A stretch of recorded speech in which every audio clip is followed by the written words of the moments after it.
Le projet est audacieux. Il est surtout très utopique pour le gouvernement. La France ne possède pas d'avions commerciaux et les appareils de guerre nécessitent une révision après quelques heures de vol.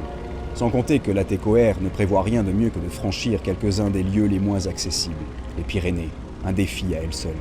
Le désert du Sahara occidental, la cordillère des Andes, et enfin, les 3000 km d'océan qui séparent l'Afrique de l'Amérique du Sud et qu'il entend bien traverser un jour sans escale, car là est son rêve. Joindre Paris à Santiago du Chili par la seule voie des airs. Une ligne 100% aérienne, une chimère pour le gouvernement. Qu'importe, alors que les Allemands signent l'armistice, la TECOR dépose les statuts de sa société, la compagnie Espagne-Maroc-Algérie. Son vieil ami Beppo de Massimi, futur directeur général, est déjà de la partie. Habile diplomate, il entame les négociations avec Madrid. Mais pour convaincre, il nous faut faire nos preuves.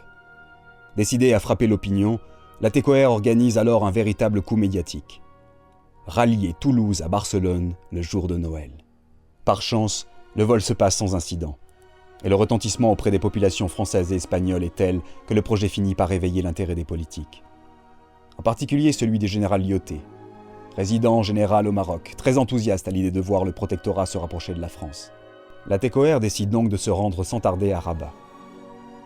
En février 1919, nous tentons un premier vol à 2 avions.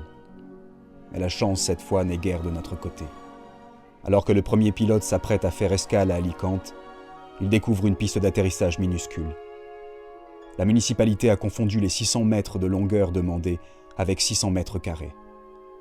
Un malentendu qui vaut à l'appareil de se briser contre une murette. Le second avion n'a guère plus de succès. Son pilote, myope de son état, perd ses lunettes dans les turbulences. Incapable de distinguer la piste, il échoue dans la nature. L'expédition tourne court, témoignant de l'improvisation des débuts. La seconde tentative sera la bonne. Le 9 mars 1919, après plus de 28 heures de vol, la TECOR est accueillie en triomphe par Lyautey. Symboliquement, il offre au général un exemplaire du journal Le Temps, daté du 7 mars, et à sa femme un bouquet de violettes, emblème de la ville de Toulouse. L'essai est concluant. Grâce au soutien de Lyautey, on nous promet une subvention et un contrat d'exploitation du tronçon Toulouse-Rabat pour 5 ans.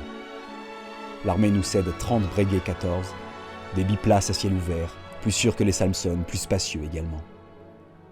Dans la foulée, l'Espagne nous autorise enfin le survol régulier de son territoire.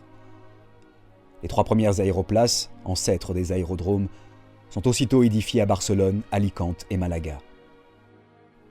La ligne, ainsi qu'on l'appellera bientôt, est née.